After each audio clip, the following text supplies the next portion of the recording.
Bonjour et bienvenue dans notre atelier consacré à l'art d'être zen, qui est aussi l'art de rester zen malgré les soucis du quotidien, vous allez le voir. Alors, être zen, en quoi ça consiste exactement ? Être zen, c'est une attitude globale, évidemment, une façon d'être, mais qui peut se décomposer en plusieurs éléments.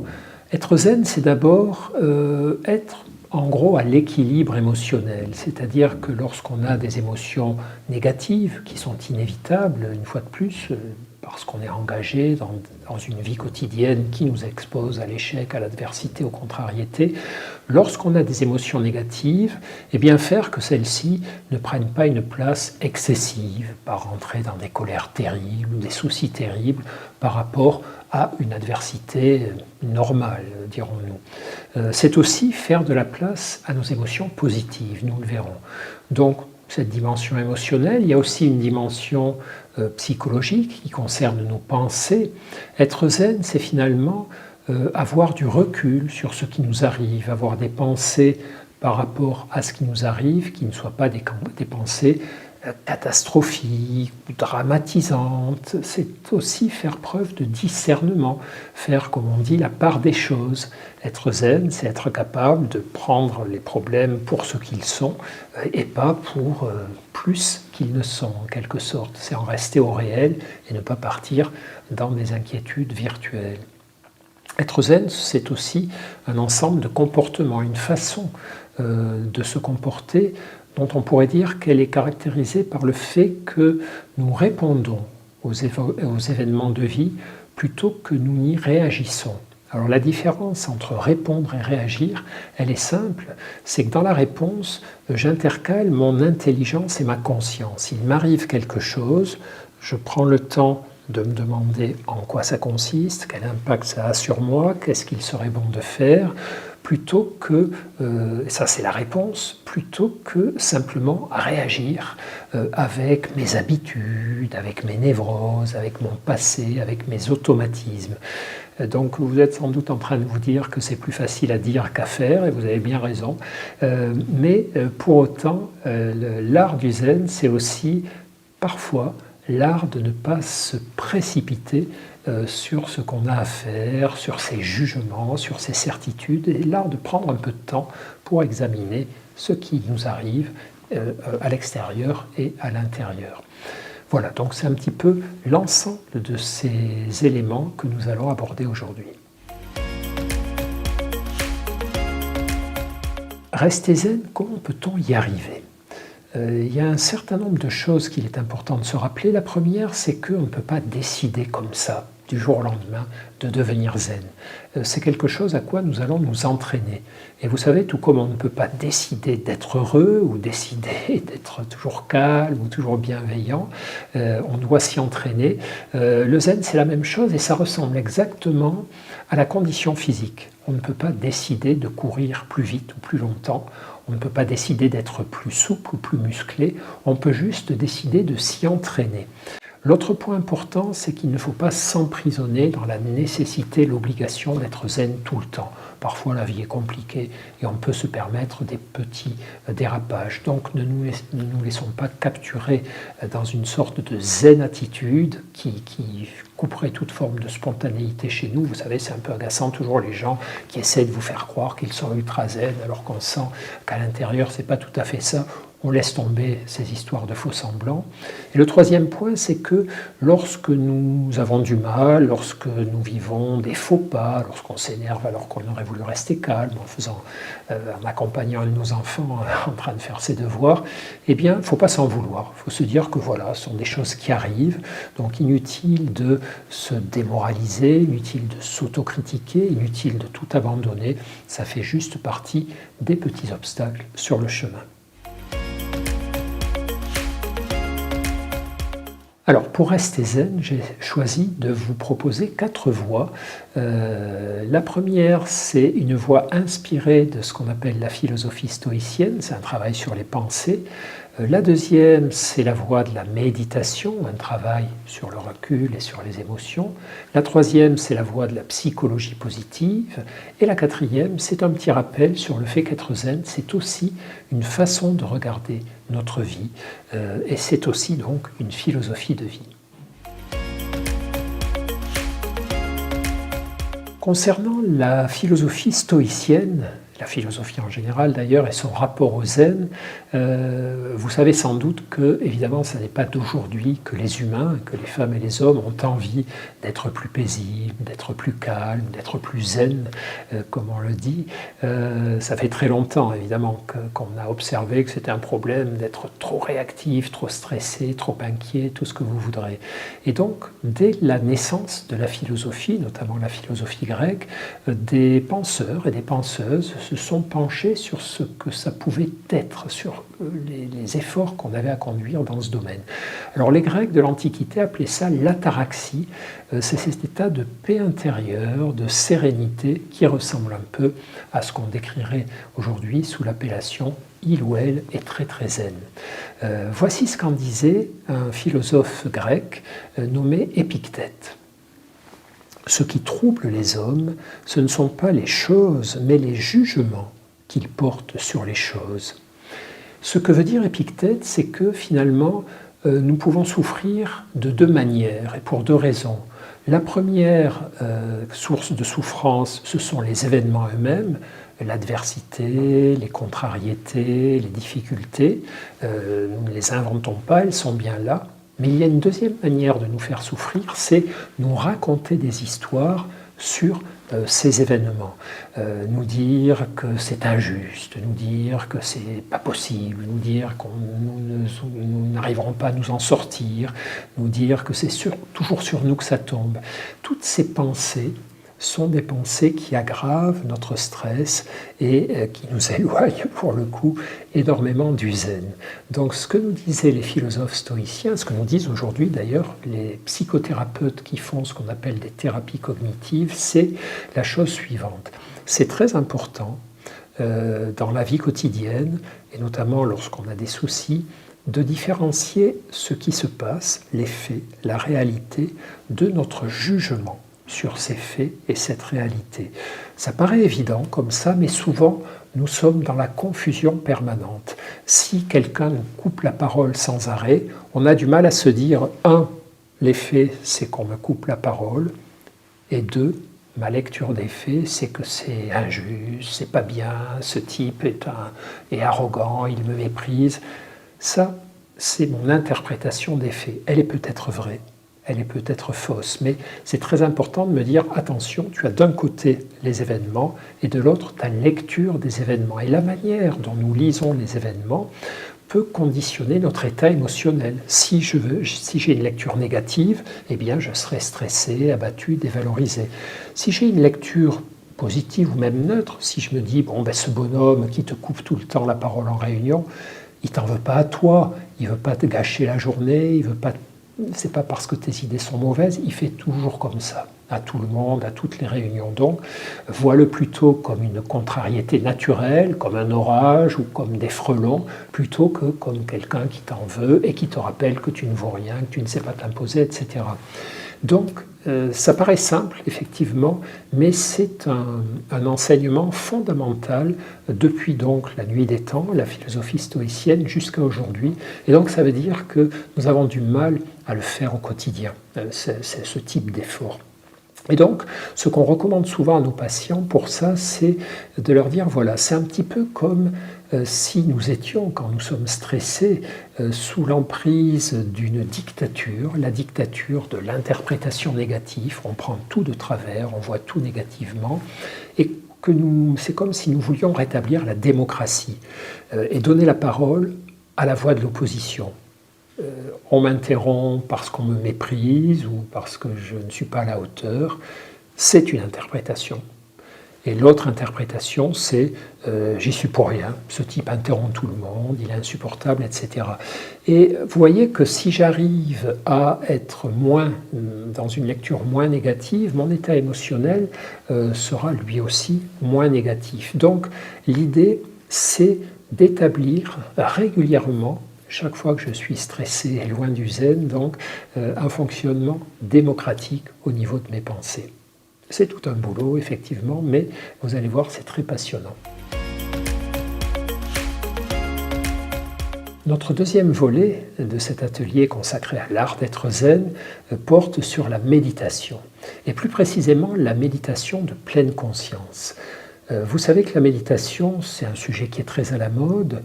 Vous savez aussi peut-être qu'il y a beaucoup d'écoles de méditation, il y a tout un tas de formes de méditation, que ça fait très longtemps que les humains méditent, mais qu'aujourd'hui, lorsqu'on parle de méditation, en général, on fait référence à une forme particulière qui est la pleine conscience, la méditation de pleine conscience, ou ce qu'on appelle mindfulness en anglais.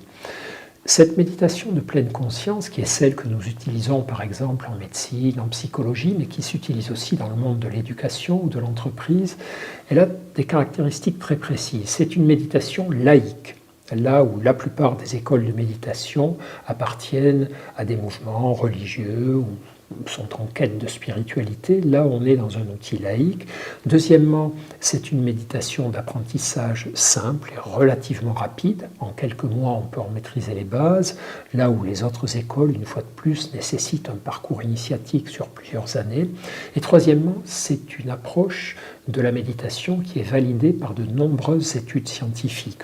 On a pu montrer que méditer régulièrement, selon ces critères de la méditation de pleine conscience, modifiait favorablement notre façon de réagir, notamment au stress ou aux émotions douloureuses ou aux situations difficiles, et donc nous aider à nous rapprocher un petit peu de cet état de zénitude dont nous parlons cet après-midi. D'ailleurs, le zen, le mot zen, vient d'une école du bouddhisme japonais qui cultive un type très particulier de méditation. Mais nous allons parler de méditation de pleine conscience. Alors qu'est-ce que c'est que méditer ? Eh bien, c'est un truc très simple. Ça consiste tout simplement à s'arrêter de faire des choses. On s'arrête. On arrête les distractions, on arrête les actions et on ne fait rien. Ce qui est assez rare dans nos journées où on est toujours en train justement de courir après des objectifs. On s'arrête, on prend conscience de son état, de son expérience. Faites-le à cet instant. Prenez conscience de l'état dans lequel vous êtes, sans chercher à le changer. Prenez conscience du fait que vous êtes en train de respirer.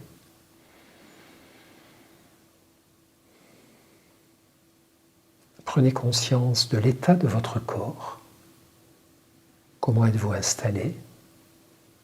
Que ressentez-vous tranquillement dans les différentes parties de votre corps ? Prenez conscience des sons qui vous entourent. Est-ce qu'il y a des bruits de circulation, des chants d'oiseaux, des conversations, des bruits de pas, un bruit de vent, de pluie? Ou est-ce que finalement, il n'y a presque pas de bruit? Et prenez conscience aussi, bien sûr, des pensées qui vont et viennent à votre esprit. Et quand je dis prendre conscience, c'est simplement prendre conscience. Quand on médite, on ne cherche pas à changer. On ne cherche pas à respirer différemment, à ressentir d'autres choses que celles qu'on ressent. On se contente de prendre ce qui est là. C'est juste ça, la méditation en réalité. Donc vous voyez, c'est dur d'imaginer quelque chose de plus simple, et pourtant, comme il s'agit d'une part d'une attitude, s'arrêter, ne rien faire et ressentir, que nous pratiquons très rarement, eh bien le faire régulièrement va nous apporter tout un tas de choses auxquelles nous sommes aveugles habituellement. Et puis, l'autre point très important dans la méditation, c'est que ça répond à un besoin. Notre cerveau, notre esprit a besoin de temps de calme, de temps de non-action, de temps de simple présence au monde. Et pour aussi simple, une fois de plus, que ça paraisse, les bénéfices sont très très grands. En gros, il y a deux grandes familles de bénéfices lorsqu'on médite régulièrement. Plus plus on fait ça souvent, évidemment, mieux c'est. La première de ces familles de bénéfices, c'est que ça nous apporte de l'apaisement. C'est la plupart du temps le cas, parfois c'est un peu stressant quand on n'a pas l'habitude ou quand on est hyperactif, mais pour la plupart d'entre nous, s'arrêter, ne rien faire et ressentir va apporter de l'apaisement, une sorte de sensation de confort ou de détente extrêmement nouvelle et intéressante. Et l'autre bénéfice, c'est le discernement. C'est-à-dire que prendre régulièrement le temps de s'arrêter pour voir ce que nous ressentons, ce que nous pensons, ce que nous éprouvons, va nous donner une forme d'intelligence de nous-mêmes, d'intelligence émotionnelle, va nous aider à mieux comprendre un certain nombre de manières de réagir et à pouvoir peu à peu aller davantage vers ce qui est important pour nous. Alors pour beaucoup de personnes, la méditation apparaît comme quand même un truc très difficile. En réalité, vous avez toutes et tous déjà été dans des états méditatifs. Par exemple, lorsqu'on regarde un feu de cheminée, lorsqu'on est au bord de l'océan et qu'on observe les vagues de l'océan, lorsqu'on est dans le train, qu'on regarde le paysage qui défile, on rentre dans un état assez proche de ce qu'on appelle la pleine conscience. On rentre dans un état où notre attention est stabilisée, posée sur les objets en mouvement qu'on observe et où nos émotions sont apaisées, tout doucement. Eh bien, ça se produit, cet état, parce que nous sommes devant ce qu'on appelle une cible mouvante, devant quelque chose qui bouge lentement, les flammes, les vagues ou le paysage du train. Si on veut reproduire ça tranquillement chez soi, sans avoir besoin de cheminée, d'océan ou de train, eh bien, on va se servir de notre respiration. On va utiliser notre respiration comme une sorte d'ancrage que nous allons placer au centre de notre attention pour rentrer plus facilement, plus rapidement dans cet état méditatif. Alors je vous propose un petit exercice en ce sens où on va compléter un peu ce qu'on a fait il y a quelques instants. C'est un exercice qui s'appelle l'espace de respiration ou les 3 minutes de respiration, puisque c'est un exercice assez bref, vous allez le voir. Donc il y a plusieurs petites étapes. La première étape, c'est d'abord d'adopter une posture qui va nous permettre l'exercice. Donc, où que vous soyez, faites-le avec moi à cet instant. Donc, la posture, ça signifie tout simplement ne pas être avachi, parce qu'en étant avachi ou replié sur nous-mêmes, nous allons comprimer notre diaphragme, mais pour la respiration, c'est quelque chose qu'on va essayer d'éviter. Donc, redressez-vous tout doucement. Ouvrez légèrement vos épaules, gardez votre dos aussi droit que possible et sans raideur. Ça, c'est pour la posture du corps. Et la posture de l'esprit, c'est simplement curiosité et bienveillance. Durant cet exercice et durant tous les exercices de méditation, on ne cherche pas à tout prix à se rendre zen. Ce n'est pas pour être zen en 30 secondes, une méthode express. On cherche simplement à observer ce qui se passe. Et en répétant ces exercices où on apprend à observer calmement dans quel état nous sommes, alors peu à peu, il y aura de plus en plus souvent des moments où on se sentira bien, où on se sentira apaisé. Mais on ne fonce pas sur cet objectif tout de suite. On se contente juste de regarder ce qui va se passer. Première étape, la posture, donc. Deuxième étape, la présence à soi. On se rend présent à nous-mêmes. Au lieu d'être à l'extérieur de nous-mêmes, action, distraction, dispersion, on se connecte à nous-mêmes. Comment ça se passe dans notre corps? Comment ça se passe dans nos émotions, dans nos pensées? Qu'est-ce qu'on entend? Qu'est-ce qu'on voit si on a gardé les yeux ouverts, mais on peut aussi fermer les yeux pour mieux se concentrer sur l'exercice. Troisième étape, on va tout simplement suivre notre souffle. Quand je dis suivre notre souffle, c'est-à-dire qu'on ne va pas chercher à respirer de telle ou telle façon ou à contrôler notre respiration, mais juste suivre ces mouvements respiratoires, les ressentir. Par exemple, on peut commencer en observant le mouvement de l'air qui qui rentre dans notre nez et notre gorge à chaque inspiration et qui ressort à chaque expiration.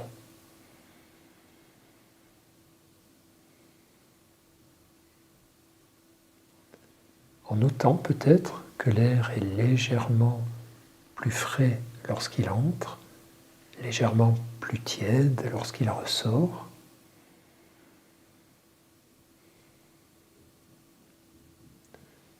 Puis on peut élargir un petit peu notre conscience de la respiration à nos épaules, notre poitrine, notre ventre, en observant de quelle manière notre poitrine et notre ventre s'élèvent ou s'abaissent lorsque nous inspirons ou lorsque nous expirons.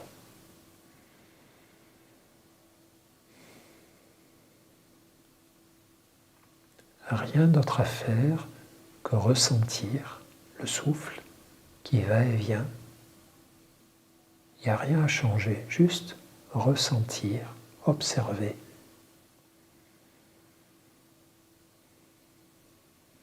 Et puis élargir encore et percevoir l'ensemble de notre corps qui est en train de respirer. Percevoir ce qui se passe dans tout notre corps lorsque nous inspirons et dans tout notre corps lorsque nous expirons.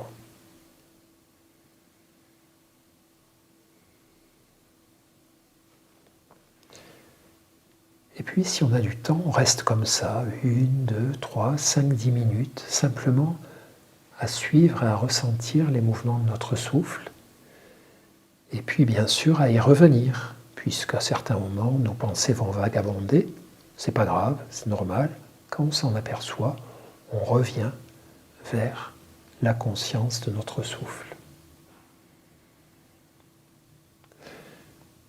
Alors là, on va pas trop prolonger l'exercice, mais vous avez vu un petit peu comment le pratiquer. Alors, c'est quelque chose de très simple, mais la méditation en général, c'est très très simple. Ce qui est compliqué, c'est de faire ça régulièrement, c'est de faire ça de manière quasi quotidienne, le plus souvent possible, parce qu'évidemment, c'est comme ça que nous aurons les résultats les plus intéressants. Alors, ce type de petites parenthèses de méditation, vous pouvez les pratiquer dans vos journées. On n'a pas besoin d'être forcément dans un dojo ou dans un monastère pour méditer, bien sûr. Vous pouvez faire ça à différents moments. Par exemple, une première famille de moments, c'est tous les moments où vous êtes en train d'attendre. Vous attendez à la caisse du supermarché, vous attendez à l'arrêt de bus, sur le quai de la gare, je ne sais où, dans une salle d'attente de dentiste ou d'un client. Et bien, au lieu de regarder votre portable ou de vous énerver sur l'heure, vous dire « Ok, un peu de méditation. Je me pose, je me redresse, je prends conscience de ma respiration et de l'ensemble de mon expérience à cet instant. » Et transformer ces moments d'attente en moments de pleine conscience, c'est quelque chose qui va les rendre beaucoup plus intéressants et beaucoup plus apaisants. Il y a une deuxième famille de situations où c'est intéressant de pratiquer ces exercices de méditation, ce sont les moments agréables.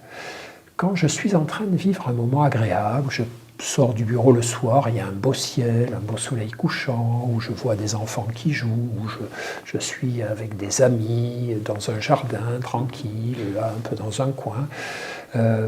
Prendre conscience de ces instants.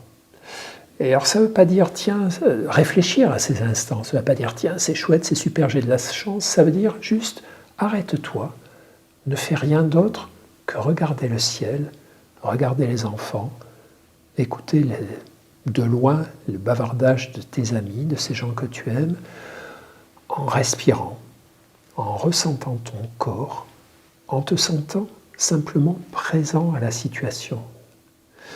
Comme si on faisait descendre finalement toute cette expérience de ce qu'on est en train de vivre au plus profond de nous-mêmes. Et c'est vraiment pas la même chose. Sortir, regarder le ciel, dire « Ah, il y a un beau ciel », et puis continuer de marcher en se dépêchant, et puis s'arrêter 30 secondes, rester à respirer en regardant le ciel avant de repartir. vous aurez vécu deux expériences très différentes avec la même situation. Et puis, il y a un troisième type de moment, évidemment, qui est intéressant, ce sont les moments de stress. Chaque fois que quelque chose nous agresse ou est difficile, ça peut être une bonne idée de s'arrêter, de prendre le temps de respirer et d'observer ce qui nous arrive. Quelle est la situation? Dans quel état ça met notre corps? Quelle émotion ça déclenche en nous? Quel genre de pensée ça fait venir à notre esprit? Et voir un petit peu ce qu'on fait de tout ça. Est-ce qu'on suit ce que nous disent ces pensées ou est-ce qu'on essaie d'imaginer autre chose, comme on l'évoquait tout à l'heure à propos de la philosophie stoïcienne et des thérapies cognitives? Donc l'idée, c'est finalement à répondre aux situations stressantes différemment, avec un peu plus de recul, un peu plus de discernement, que simplement y réagir de manière instinctive. Donc vous voyez, il y a des tas de moments dans une journée où on peut prendre ces 2-3 petites minutes pour se poser et digérer un petit peu les événements de manière différente. Alors notre troisième outil de cet art d'être zen et de le rester, c'est la psychologie positive. Alors la psychologie positive, il y a un malentendu souvent associé à ce terme. Beaucoup de personnes croient qu'il s'agit de positiver tout le temps, d'être tout le temps content, joyeux, même quand on est confronté aux pires ennuis qui soient. Évidemment, c'est pas ça, c'est pas possible. Et donc être zen alors que notre maison brûle, c'est un objectif à la fois irréalisable et pas du tout souhaitable. Quand notre maison brûle ou quand il y a des gros soucis, il vaut mieux être un peu speed ou être un peu stressé plutôt que totalement zen. Non, la psychologie positive consiste simplement à savourer les bons moments lorsqu'ils sont là. Ça paraît une lapalissade, mais si vous regardez bien, très souvent dans nos vies, il y a des bons moments, des petits bons moments, des petites choses agréables que nous ne prenons pas le temps de savourer parce que notre esprit est ailleurs, dans les soucis, parce qu'il est déjà tourné vers oui là c'est agréable mais ça va bientôt s'arrêter, etc., etc. Et au fond, ce qu'on appelle psychologie positive, c'est tout simplement l'art de regarder et de savourer ce qui va bien dans nos vies pour prendre des forces face à l'adversité. Pourquoi faut-il faire des efforts pour savourer ce qui va bien? Eh bien, tout simplement parce que notre cerveau, chez la plupart d'entre nous, notre cerveau a plutôt tendance à passer vite. Vous savez, il y a un effet qui a été décrit par les chercheurs en psychologie positive, qui est l'effet téflon-velcro. Le velcro, c'est cette matière qui accroche, qui empêche les objets de glisser. Et le téflon, c'est ce qui recouvre souvent la surface des poils pour que rien n'accroche. Et la plupart du temps, notre cerveau a un effet téflon par rapport aux événements positifs. Lorsqu'ils arrivent, ils glissent et puis on n'y pense plus. Par exemple, c'est rare qu'on ressasse et qu'on rumine les bonnes choses de notre vie. En général, on ressasse et on rumine les ennuis, les soucis. Et ça, c'est l'effet velcro. Effet velcro pour les problèmes, il s'accroche et il reste à notre esprit, et on y repense le soir en s'endormant, et ça n'est pas une bonne chose pour bien dormir, justement. Et un effet téflon par rapport aux événements agréables, ils sont là, c'est sympa, et puis on passe à autre chose. Et le but de la psychologie positive, c'est de nous apprendre à davantage ouvrir les yeux sur ce qui va bien. Et même les petites choses ordinaires. Vous voyez, par exemple, vous êtes en train d'attendre le bus sous la pluie, un soir d'automne ou un soir d'hiver, il y a du crachin, il commence à faire nuit, vous avez une journée fatigante, le bus ou le tramway est un peu en retard. Vous avez deux options. Psychologie négative, oh, j'en ai marre, c'est triste, c'est moche, je suis crevé, il pleut encore, etc., etc. Psychologie positive, tout ça est vrai. Hein, la psychologie positive, c'est pas être aveugle à ce qui est problématique, c'est dire ok, c'est vrai. Ce qui est vrai aussi, c'est que là, c'est cool. Je vais rentrer chez moi. D'abord là, j'ai un bon impair, j'ai des chaussures chaudes, je suis pas si mal installé. Dans une demi-heure, je suis chez moi au chaud, tranquille, je vais me faire un bon thé ou une bonne soupe. Et c'est quand même sympa de rentrer chez soi le soir après une bonne journée de boulot.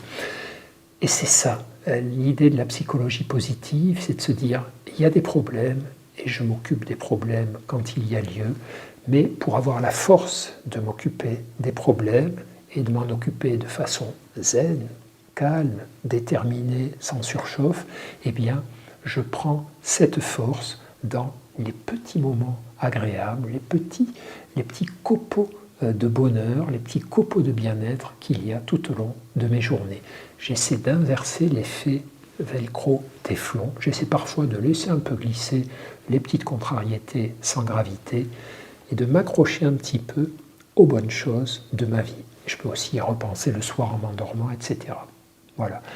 Là encore, ça paraît très facile, ça paraît évident. Ce qui est difficile, c'est de le faire régulièrement. Mais en le faisant régulièrement, eh bien, peu à peu, on reconfigure quand même toute sa tuyauterie, sa circuiterie cérébrale, et on est de plus en plus présent et attentif à ces instants.